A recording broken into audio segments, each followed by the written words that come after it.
Chris Brophy, musically obsessed. Chris Brophy, musically obsessed with vinyl CDs and cassettes. Chris Brophy, musically obsessed. Oh yeah!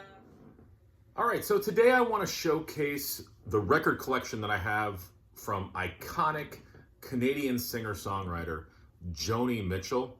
Now, I'm just going to be showing the vinyl that I have. On CD, I pretty much got everything. So, but again, today, just the vinyl.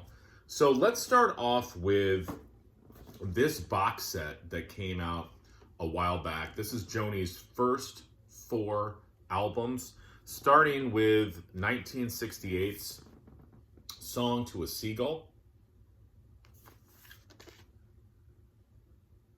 This is a gatefold. And this is where it all began, folks.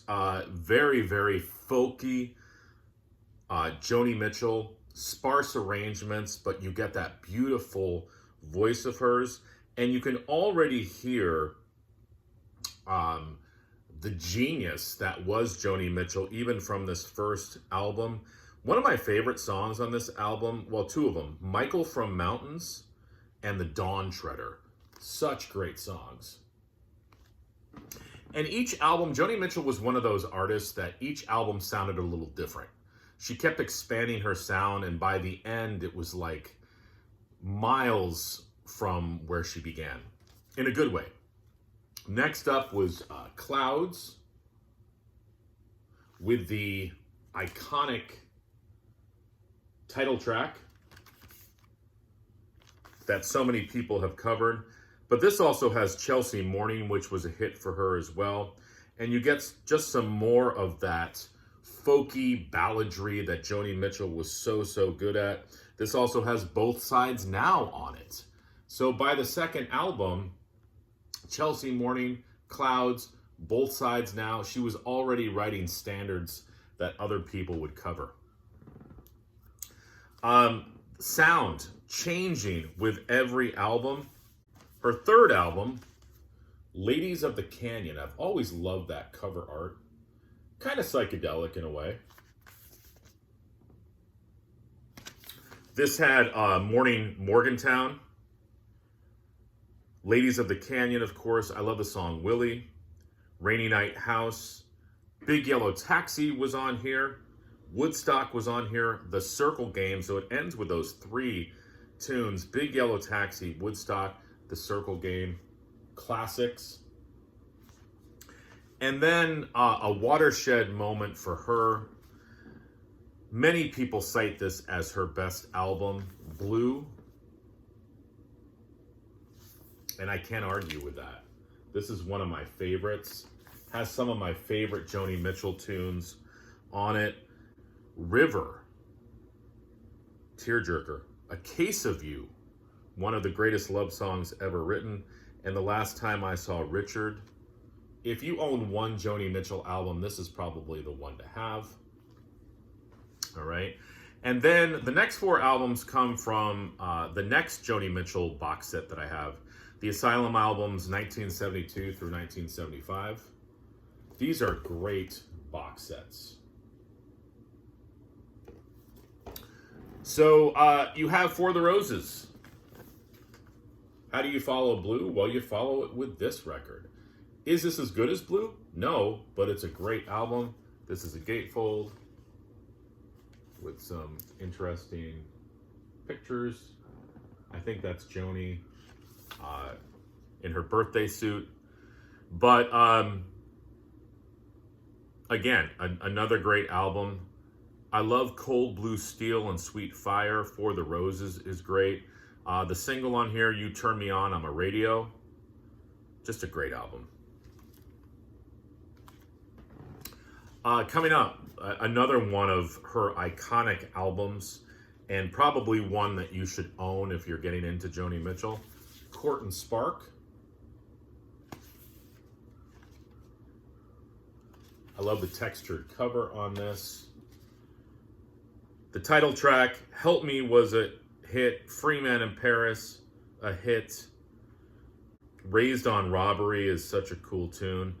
This would be the album that I would say she started to go down that jazz route, kind of moving away from the folk and going more into jazz. It was slowly building, but I think Courton Spark was the album where people were like, okay, starting to take notice. The live album, Miles of Isles.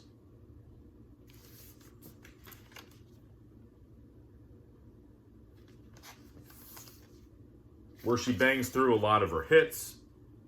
There's some acoustic stuff on here, some full band stuff. And this is up there for me for favorite Joni Mitchell albums. The Hissing of Summer Lawns. The transformation was already pretty much complete by this album. This is jazzy. This is world music. In France, They Kiss on Main Street. The Jungle Line. Listen to the rhythmic patterns in that tune. Edith and the Kingpin is awesome. Don't Interrupt the Sorrow.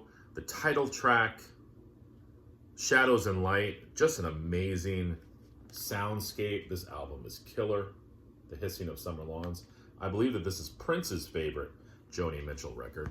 And then Asylum came out with a third box set. I didn't buy it because I had already had Mingus. And let me explain the other reason. So if I would have bought that box set, it has Hejira in it, which this could be my favorite Joni Mitchell record. I was just listening to it again this morning. Sprawling, jazzy, folky, ethereal. I'm trying to think of other words to describe it. Coyote, the song Amelia, one of the most beautiful songs ever written. Furry Sings the Blues, A Strange Boy, the title track, Song for Sharon, Black Crow, Blue Motel Room. She's getting some jazzy vocals on that tune. And then another killer track, Refuge of the Roads. But Hejira, wow. Amazing album.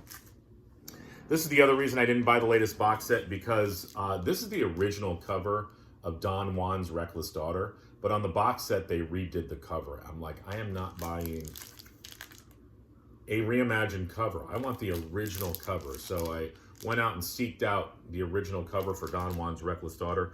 This is a great album as well. I forgot to mention Jaco Pastorius on bass on this album. Jaco's on this album as well. This has the side-long tune Paprika Plains, but my favorite side is side 3, Otis and Marlena, The 10th World, and then Dreamland, another rhythmic world music type tune. Awesome album. Maybe my least favorite album of the classic albums is Mingus. I already had a Japanese pressing of this album. There's some great songs on here, but for somebody just starting out with Joni Mitchell, I wouldn't recommend diving into Mingus. Even for myself, I'm a huge Joni Mitchell fan, I rarely listen to this album in full. I mean, there's some great stuff on here, like I Love God Must Be a Boogeyman. That's a great song. And also The Dry Cleaner from Des Moines. Those are probably the two tunes that people remember the most. An adventurous, jazzy album. A great album, but probably not the best one to start off with. And lastly, her live album, which I like better than Miles of Isles, Shadows and Light. This is a double record. Jaco plays on here. Pat Metheny plays on here.